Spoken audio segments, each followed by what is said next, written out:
Hello and welcome to aspire Adda. Friends, आज का हमारा जो पॉलिटी का टॉपिक है वो है हमारे पास सेंट्रल काउंसिल ऑफ मिनिस्टर्स। इस टॉपिक को ख़त्म करने के बाद हम स्टेट काउंसिल पे चलेंगे कि स्टेट में हमारे पास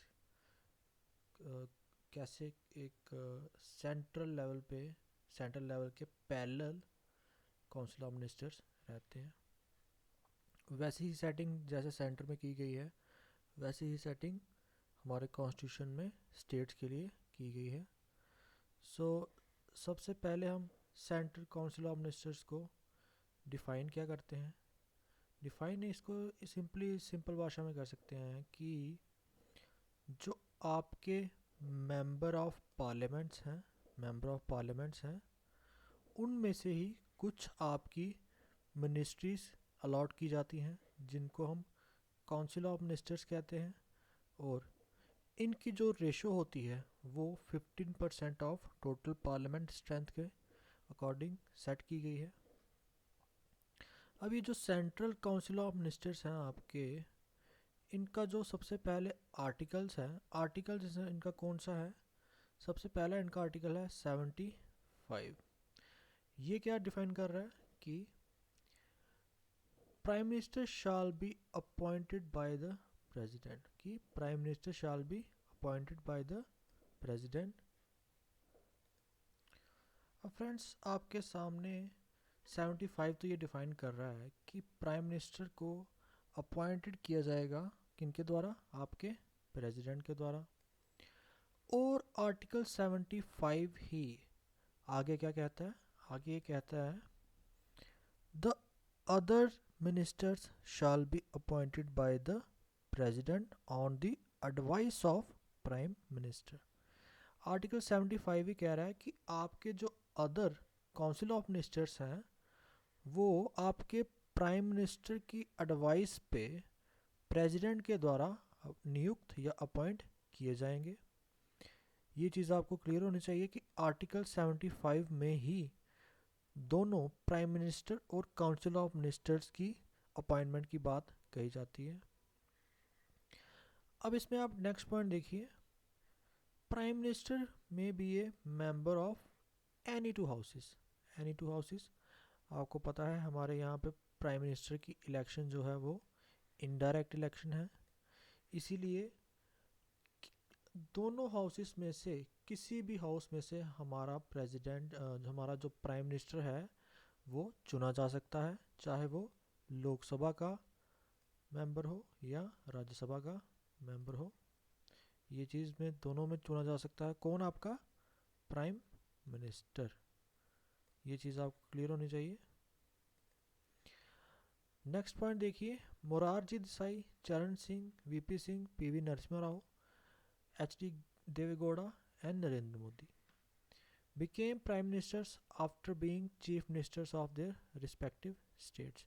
ये सिर्फ आपको एक याद कराने के लिए स्टेटमेंट है कि ये जो पर्सनैलिटीज़ हमारे पीएम बने हैं वो सबसे पहले हमारे एक चीफ मिनिस्टर के पद पे काम कर चुके हैं।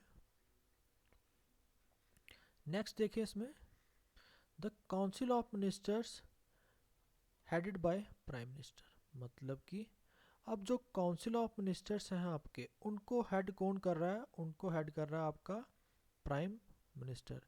हेड इन द सेंस कि वो इनको मिनिस्टर्स को लीड करता है हर एक टॉपिक पे, हर एक मसले पे। तो हेड आपको समझ आ गया होगा कि कैसे वो उनको हेड कर रहा है। नेक्स्ट देखें, the prime minister is appointed by the president. Prime minister किससे अपॉइंट हो रहा है, by the president. While other ministers are appointed by president on the advice of prime ministers. Other minister किससे appointed हो रहे हैं, हमारे प्रेसिडेंट से। एडवाइस कौन करता है, हमारा प्राइम मिनिस्टर। ये मैंने आपको आर्टिकल 75 के केस में ये बता दिया। और आगे देखें, नेक्स्ट क्या है, total number of ministers including prime minister in the council of minister shall not exceed 15%। मतलब कि आपकी 15% से ज़्यादा जो प्रपोर्शन में मिनिस्टर्स नहीं होने चाहिए। किसकी प्रपोर्शन में? Total strength of the Lok Sabha. जितनी आपकी लोकसभा की स्ट्रेंथ है उससे ज़्यादा आपके टोटल 15% से ज़्यादा उस स्ट्रेंथ से मिनिस्टरशिप नहीं होनी चाहिए। इस प्रोविज़न को क्यों डाला गया है 91st अमेंडमेंट एक्ट में? इसको इसलिए डाला गया है क्योंकि इससे पहले एक जो हमारे वाजपेयी जी की सरकार थी उसमें बहुत सारे लोगों को मिनिस्टर बना दिया गया था। तो इसको रोकने के लिए, इस चीज़ को फिर से होने के लिए ये प्रोविज़न इसमें ऐड किया गया। अब आर्टिकल 75 थर्ड चीज़ कौन सी क्लियरली डिफाइन कर रहा है कि council of ministers is collectively responsible to Lok Sabha. Collectively responsible to Lok Sabha. अब कलेक्टिव रिस्पॉन्सिबिलिटी क्या होती है? कलेक्टिव रिस्पॉन्सिबिलिटी आपके पास वो रिस्पॉन्सिबिलिटी है जिसमें वो अपनी लेजिस्लेटिव असेंबली पे रिस्पॉन्सिबल होते हैं अपने एक्ट्स के लिए। मतलब कि वो रिस्पॉन्सिबल होते हैं लेजिस्लेटिव असेंबली में अपने acts of omission and commission. Omission and commission मतलब कि जो भी उनसे सही और गलत चीज़ें हो रही हैं, जो लॉ वो बना रहे हैं, कोई एक्शन वो ले रहे हैं, कोई एग्जीक्यूटिव एक्शन वो ले रहे हैं, सब चीज़ों में वो कहाँ पे रिस्पॉन्सिबल हैं? आपके लेजिस्लेटिव असेंबली में। ये चीज़ आपको क्लियर होनी चाहिए कि कैसे वो लोकसभा पे वो जो है आपके काउंसिल ऑफ मिनिस्टर्स वो कलेक्टिवली रिस्पॉन्सिबल हैं कि जो वो एक्शन या कोई भी एग्जीक्यूटिव ऑर्डर पास करेंगे तो आपकी जो लोकसभा में उनकी बाकी पार्टी की स्ट्रेंथ है बची हुई, उन पे भी उसका असर पड़ेगा। जैसे कि अगर आपकी काउंसिल ऑफ मिनिस्टर्स कोई डिसीजन लेती है, काउंसिल ऑफ मिनिस्टर्स कोई डिसीजन लेती है, तो उनकी पार्टी के जितने मेंबर्स होंगे लोकसभा में उन डिसीजन की जिम्मेदारी और उनका असर उन पे भी पड़ेगा अगर वो किसी डिसीजन में खरे नहीं उतरते।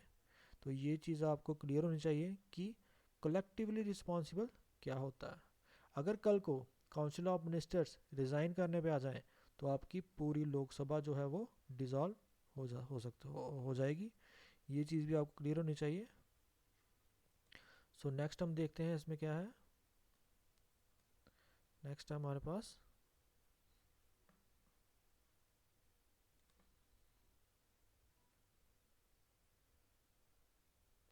आपकी ये जो सेंट्रल गवर्नमेंट थी, ये सेंट्रल काउंसिल ऑफ मिनिस्टर्स थी। ये टॉपिक कितना ही था हमारे पास। नेक्स्ट है हमारे पास स्टेट गवर्नमेंट। अब सेंट्रल गवर्नमेंट के पैरेलल ही आपके पास स्टेट गवर्नमेंट आती है। और स्टेट गवर्नमेंट में क्या है आपका? स्टेट गवर्नमेंट में आपका जो गवर्नर है वो हेड ऑफ द स्टेट है। ये आपको चीज़ पता है। और इसमें आर्टिकल्स कौन कौन से हैं आपके पास? आर्टिकल्स हैं आपके पास 153 से 167। पार्ट 6 है ये कॉन्स्टिट्यूशन का। और आपको पता है कि ये स्टेट एग्जीक्यूटिव से डील कर रहा है आपका पार्ट 6 कॉन्स्टिट्यूशन का, जिसमें ये बताता है कि कैसे आपकी स्टेट का हेड एक गवर्नर होगा। फिर सीएम को काउंसिल ऑफ मिनिस्टर्स की एड एंड एडवाइस पे चलना पड़ेगा गवर्नर को। और आपके पास एक एडवोकेट जनरल होगा। ये सारी चीज़ें किस में है आपके पास? स्टेट एग्जीक्यूटिव में। अब स्टेट गवर्नमेंट को समझते हैं थोड़ा सा कि स्टेट गवर्नमेंट जैसे सेंट्रल लेवल पे आपकी एक यूनियन लेवल पे एक सेंट्रल गवर्नमेंट होती है, एक जिसमें central council of minister headed by prime minister होते हैं, वैसे ही स्टेट में क्या रहता है? स्टेट में आपके पास चीफ मिनिस्टर होते हैं। वहाँ पे स्टेट काउंसिल ऑफ मिनिस्टर के साथ वो सरकार चलाते हैं। लेकिन यहाँ पे हम पहले बात कर लेते हैं गवर्नर के बारे में। अब गवर्नर में देखिए कि गवर्नर क्या है? Chief executive head of state. Chief executive head of state मतलब कि जो भी फंक्शंस या जो भी एग्जीक्यूटिव ऑर्डर आपकी स्टेट में पास होंगे वो किस नाम से होंगे? वो गवर्नर के नाम से किए जाएंगे। कोई भी एक्शन एग्जीक्यूटिव लॉ या एनी काइंड ऑफ एनेक्टमेंट वो किसके नाम से होती है? आपकी गवर्नर के नाम से। वो क्यों होती है? वो इसलिए होती है कि क्योंकि कॉन्स्टिट्यूशनल प्रोसीजर ही यही है कि जो कंडक्ट ऑफ बिजनेस है, conduct of business in the sense कि जो भी कामकाज स्टेट में होगा या स्टेट गवर्नमेंट का होगा, कोई भी एग्जीक्यूटिव एक्शन, ऑर्डर या एनी अदर इंस्ट्रूमेंट मेड, कोई भी इंस्ट्रूमेंट या कोई भी एग्जीक्यूटिव ऑर्डर होगा वो किसके नाम से होता है? वो आपके गवर्नर के नाम से परफॉर्म होता है। ये चीज़ आपको क्लियर हो जानी चाहिए। अब नेक्स्ट देखते हैं हम स्टेट गवर्नमेंट में क्या है।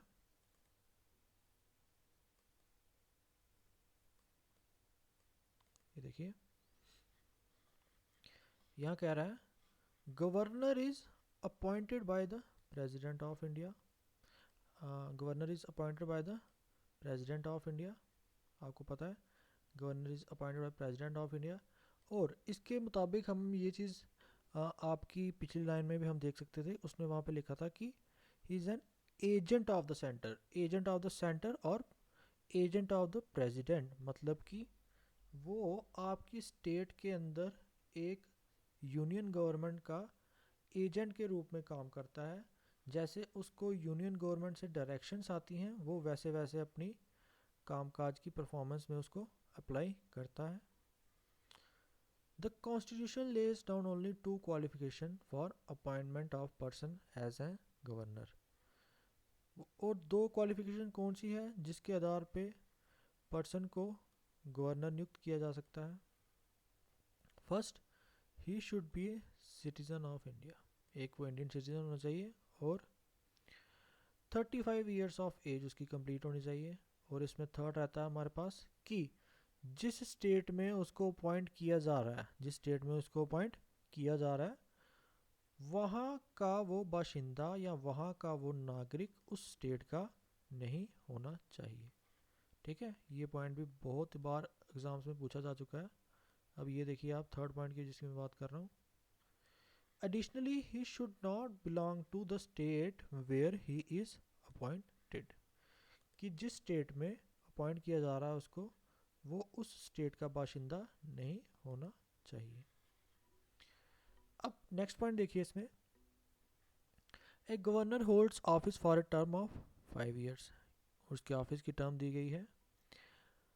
अब ये जो 5 ईयर्स की टर्म है ये subject to pleasure of president. Pleasure of president means कि 5 साल से पहले अगर प्रेसिडेंट चाहे उसको वहाँ से हटा भी सकता है, और जो 5 साल के बाद उसकी टर्म है प्रेसिडेंट वो रिन्यू भी कर सकता है। प्लेजर ऑफ प्रेसिडेंट का मतलब ये है कि जब तक प्रेसिडेंट आपका चाहे उनको गवर्नर बने देना रह सकता है। अब ये देखिए जैसे सेंट्रल गवर्नमेंट में आपके प्राइम मिनिस्टर जो थे प्रेसिडेंट से अपॉइंट हो रहे थे और जो काउंसिल ऑफ मिनिस्टर्स थे सेंट्रल में वो आपके प्राइम मिनिस्टर की एडवाइस पे प्रेसिडेंट आपके अपॉइंट कर रहे थे। सेम टर्म्स में क्या हो रहा है कि आपके chief ministers and other ministers in the state वो क्या हो रहे हैं, वो अपॉइंट हो रहे हैं बाय गवर्नर। और एडवाइस किसकी है यहाँ पे? चीफ मिनिस्टर की। चीफ मिनिस्टर की एडवाइस पे अदर मिनिस्टर्स जो हैं आपके गवर्नर के द्वारा अपॉइंट हो रहे हैं। तो ये चीज़ भी आपको क्लियर हो जानी चाहिए दोनों के केस में। अब नेक्स्ट पॉइंट देखिए, money bills can be introduce in the state legislature only with his prior recommendation. जैसे आपके प्रेसिडेंट की रिकमेंडेशन चाहिए होती है मनी बिल को लाने के लिए लोकसभा में, वैसे ही स्टेट लेजिस्लेचर में क्या है, मनी बिल्स इंट्रोड्यूस करने के लिए आपके गवर्नर की जो प्रायर रिकमेंडेशन है या पहले उनसे मत लेना पड़ता है कि हम ये बिल इंट्रोड्यूस करें या ना करें। नेक्स्ट पॉइंट देखिए इसमें, ही constitutes A finance commission after every 5 years to review the financial positions of panchayat and municipalities. ये आपकी एक कॉन्स्टिट्यूशनल बॉडी का जो कॉन्स्टिट्यूशनल बॉडी की हमारी वीडियो है उसमें हमने इस लाइन को बहुत अच्छे से क्लियर किया हुआ है कि फाइनेंस कमीशन क्या होता है और 5 साल के बाद वो कैसे ऑटोमेटिकली वजूद में आ जाता है आपके गवर्नर के द्वारा। क्यों? क्योंकि वो पंचायत और म्यूनसिपैलिटीज़ की फंडिंग को देखता है। अब ये देखिए, ये मैंने 3 से 4 एग्ज़ाम्स में ये क्वेश्चन देखा है, ये वाला क्वेश्चन, कि आपका जो यूनिवर्सिटीज़ का वीसी होता है, वीसी तो आपका वाइस चांसलर होता है, लेकिन चांसलर कौन होता है? चांसलर होता है आपका गवर्नर। कि गवर्नर आपका क्या है यूनिवर्सिटीज़ में, चांसलर की पोस्ट पे बैठा हुआ है। और जो वाइस चांसलर हैं आपके, वाइस चांसलर जितनी भी आपकी सरकारी यूनिवर्सिटीज़ में, वो कौन अपॉइंट करेगा? वो आपका गवर्नर अपॉइंट करेगा। अब ये देखिए, और वो क्या कर रहा है? वो अपॉइंट कर रहा है किसको? गवर्नर आपका advocate general of the state, state election commissioner and chairman and members of state public service commission. ये चीज़ें आपको याद रखनी वाली हैं कि वो किन किन की अपॉइंट करता है। Advocate general of the state, state election commissioner, chairman and members of state public service commission. ये चीज़ भी आपको क्लियर होनी चाहिए। अब नेक्स्ट पॉइंट बता रहा है कि आर्टिकल 175 क्या कर रहा है कि governor to address and send messages to the house or houses of state legislature. जिनमें 2 हाउसेस हैं जिन स्टेट्स में, एक अपर और लोअर या बाई कैमरल है जिनका लेजिस्लेचर, उनमें क्या कर सकता है गवर्नर? उनमें गवर्नर एड्रेस या मैसेजेस सेंड कर सकता है। एड्रेस होता है उनका जॉइंट सेशन बुलाना, उनको वो एड्रेस भी कर सकता है और उन पे उनको वो कोई भी मैसेज भी कर सकता है। सो नेक्स्ट लाइन हम देखते हैं अपनी नेक्स्ट स्लाइड में। नेक्स्ट पॉइंट जो है हमारा,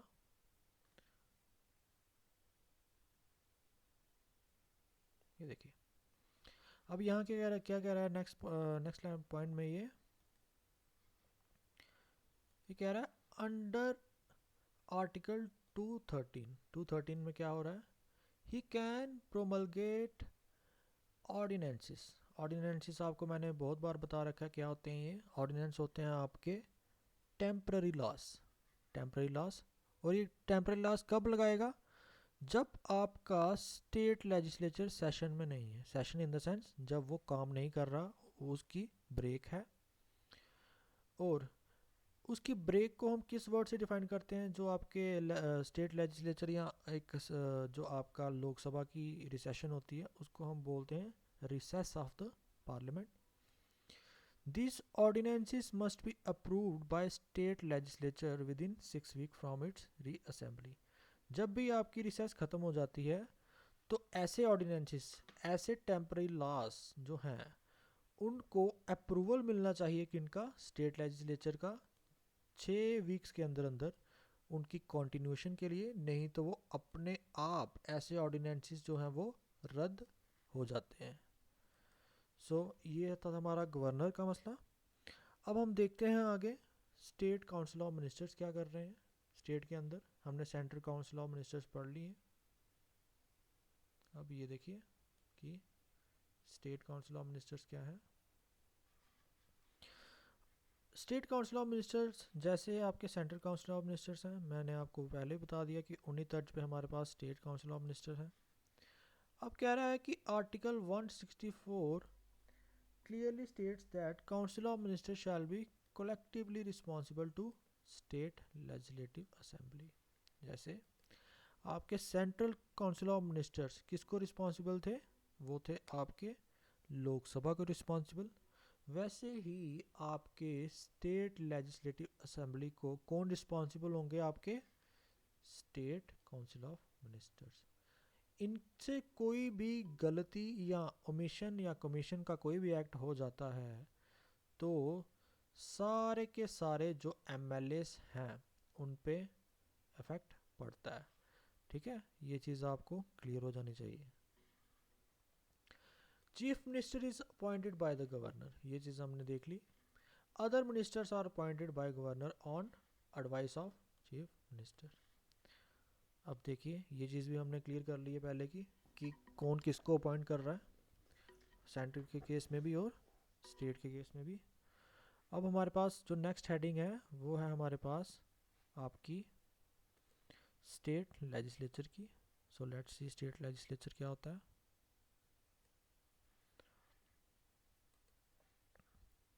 अब ये देखिए स्टेट लेजिस्लेचर की बात कर रहा है, कह रहा है कि स्टेट लेजिस्लेचर में कौन कौन आते हैं आपके, गवर्नर एंड लेजिस्लेटिव असेंबली। और कहीं कहीं जहाँ पे आपकी बाईकैमरल हाउसेस हैं 6 स्टेट्स में, उनमें ये लेजिस्लेटिव काउंसिल को भी लिखना पड़ेगा हमें। ये चीज़ क्लियर होनी चाहिए आपको। अभी देखिए if the states having bicameral system, देखिए जो अभी हमने बोला वो चीज़ यहाँ पे लिखी हुई आ गई है कि अगर बाईकैमरल है, बाईकैमरल मतलब अपर एंड लोअर हाउसेस हैं स्टेट के अंदर, तो स्टेट लेजिस्लेचर जो है हमारी उसमें कौन रहेगा, गवर्नर, लेजिस्लेटिव काउंसिल और लेजिस्लेटिव असेंबली। ये चीज़ आपको क्लियर हो जानी चाहिए। फिर हमारे पास स्टेट लेजिस्लेचर में 3 जो पार्ट्स हैं वो आएंगे, ऐसे हमारे पास जनरली 2 ही रहते हैं। ऐसा क्यों है, ऐसा इसलिए है क्योंकि सम स्टेट्स में यूनिकैमरल सिस्टम है। यूनिकैमरल मतलब कि एक ही लॉ मेकिंग हाउस है, और वो लॉ मेकिंग हाउस कौन सा है आपके पास, लेजिस्लेटिव असेंबली की फॉर्म में।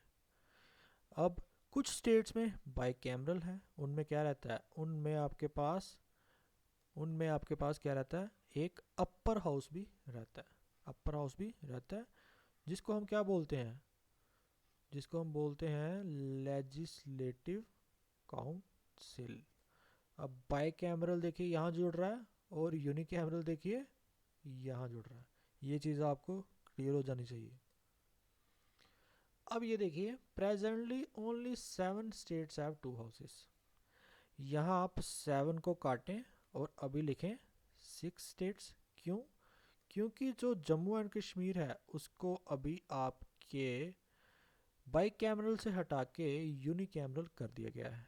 ठीक है, तो आपको अभी यहाँ पे 6 लिखना है। 6 स्टेट्स हैं हमारे पास ऐसी जहाँ पे ये प्रावधान बाईकैमरल लेजिस्लेचर का दिया गया है। उसमें कौन सी है, पहली आंध्र प्रदेश, तेलंगाना, यूपी, बिहार, महाराष्ट्र एंड कर्नाटका।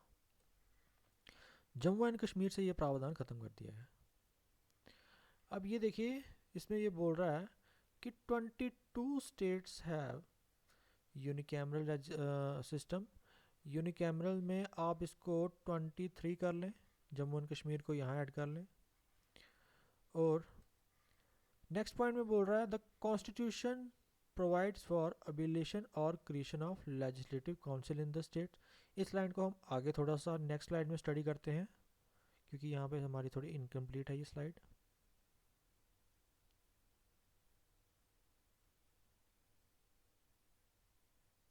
ये देखिए, अब ये देखिए हमारे पास क्या बोल रहे हैं कि कॉन्स्टिट्यूशन प्रोवाइड्स फॉर अबॉलिशन और creation of legislative council in the state. Legislative council in the state कि कॉन्स्टिट्यूशन दोनों चीज़ों को आपका प्रोविज़न देता है कि आप स्टेट्स में लेजिस्लेटिव काउंसिल की स्थापना कर सकते हैं। और इसी प्रकार क्या है, parliament can abolish A legislative council और क्रिएट इट। तो आपको ये पता लग गया कि कैसे ये आप कॉन्स्टिट्यूशनल वे से एक स्टेट के अंदर लेजिस्लेटिव काउंसिल की स्थापना करवा सकते हैं। वो किसका काम है, आपके पार्लियामेंट का। The legislative assembly consists its maximum strength fixed at 500 and minimum strength eight 60। It means strength from varies from 60 to 500 depending on population size of the state। कहता है कि आपकी जो स्टेट की लेजिस्लेटिव असेंबली है उसकी strength fix होती है 500 पे मैक्सिमम, मिनिमम है 60। तो जितनी पॉपुलेशन होगी, साइज ऑफ द स्टेट कितनी पॉपुलेशन होगी, उस हिसाब से 60 टू 500 के बीच में मेंबर्स वेरी कर सकते हैं, उतने मेंबर्स इसमें हो सकते हैं। अब कहता है Arunachal Pradesh, Sikkim and Goa minimum number is fixed at 30, Mizoram में 40 और नागालैंड में 46। ये जो नंबर है 60 वाला, ये आपके पास इन इन स्टेट्स में 30, 40 और 46 के रूप में डिक्रीज किया गया है। सो ये चीज़ भी आपको क्लियर हो जानी चाहिए। अब नेक्स्ट देखते हैं, ये देखिए कह रहा है कि duration of legislative assembly is 5 years। ये सबको पता है कि 5 साल हमारी एक इलेक्शन का टाइम होता है और 5 साल में लेजिस्लेटिव असेंबली जो है वो डिसॉल्व हो गई होती है। अब legislative council is a continuing chamber permanent body and not subject to dissolution. मतलब कि आपकी जो लेजिस्लेटिव काउंसिल होती है वो कॉन्टिन्यूइंग चैम्बर होता है, वो कभी भी डिसॉल्व नहीं होती, उनकी इलेक्शन नहीं होती। उनकी इलेक्शन नहीं होती तो मेंबर बाहर कैसे जाते हैं? मेंबर बाहर जाते हैं बाय रिटायरमेंट। 2/3 मेंबर जो हैं वो रिटायर होते रहते हैं, इसलिए वो कॉन्टिन्यूइंग चैम्बर होता है। A person not less than 30 years of age in case of legislative council and not less than 20 year of age in case of legislative assembly। मतलब कि आपको एमएलए बनना है, एमएलए की इलेक्शन लड़नी है, तो आपको 25 की एज जो है वो एक्वायर करनी पड़ेगी। और अगर आपको लेजिस्लेटिव काउंसिल में चुने जाना है तो आपको 30 इयर्स की एज चाहिए ही चाहिए। और लेजिस्लेटिव काउंसिल में चुनते कैसे हैं? वो आपके जो लेजिस्लेटिव असेंबली के जो मेंबर होते हैं वही आपके लेजिस्लेटिव काउंसिल के मेंबर्स को चुनते हैं। ये चीज़ आपको क्लियर होनी चाहिए। अब कहता है presiding officer of legislative assembly is speaker and A deputy speaker. अब प्रिजाइडिंग ऑफिसर कौन होता है आपका? प्रिजाइडिंग ऑफिसर होता है जो हाउस के बिजनेस को, हाउस इन द सेंस जो आपके लेजिस्लेटिव असेंबली के बिजनेस को कंडक्ट करवाता है। कंडक्ट इन द सेंस जो चेयर को होल्ड करता है। जैसे आपके सामने जिसको कहते हैं आपके पार्लियामेंट में सबसे ऊपर जो चेयर पे बैठे होते हैं वही आपके प्रिजाइडिंग अफसर होते हैं। और उनको बोलते क्या हैं? उनको हम बोलते हैं स्पीकर ऑफ द असेंबली या स्पीकर ऑफ द हाउस। और उन्हीं को हम क्या बोलते हैं? Presiding officer. क्यों? क्योंकि वो हाउस का बिजनेस कंडक्ट करवा रहे हैं। और अगर ये ना हो अवेलेबल तो उनकी जो बिजनेस कंडक्ट की पावर है वो किसके पास चली जाती है? आपकी डेप्यूटी स्पीकर के पास। A money bill can be introduced only in assembly and not in the council. The council cannot amend or reject a money bill. It should return the bill to assembly within 14 days। अब ये देखिए कि आपको ये पता होना चाहिए कि आपका जो मनी बिल है वो सिर्फ और सिर्फ आपके लोअर हाउस में इंट्रोड्यूस हो सकता है। Lower house in the sense जो आपकी लेजिस्लेटिव असेंबली में इंट्रोड्यूस हो सकता है, लेजिस्लेटिव काउंसिल में नहीं हो सकता। क्यों? क्योंकि उनके पास उसको रिजेक्ट और अमेंड करने की पावर है ही नहीं। और अगर उनके पास बिल आता है तो उनको असेंबली में बिल वो 14 दिनों में वापस कर देना होता है। ये पॉइंट भी आपको क्लियर हो जाना चाहिए। सो फ्रेंड्स, आज के टॉपिक में हमने सेंट्रल काउंसिल ऑफ मिनिस्टर्स और स्टेट काउंसिल ऑफ मिनिस्टर्स की बात कर ली है, और स्टेट लेजिस्लेचर की बात भी कर ली है, गवर्नर की बात भी कर ली है। सो आई होप कि आपको ये सारे चीज़ों में अब क्लैरिटी मिल चुकी होगी। So thank you very much.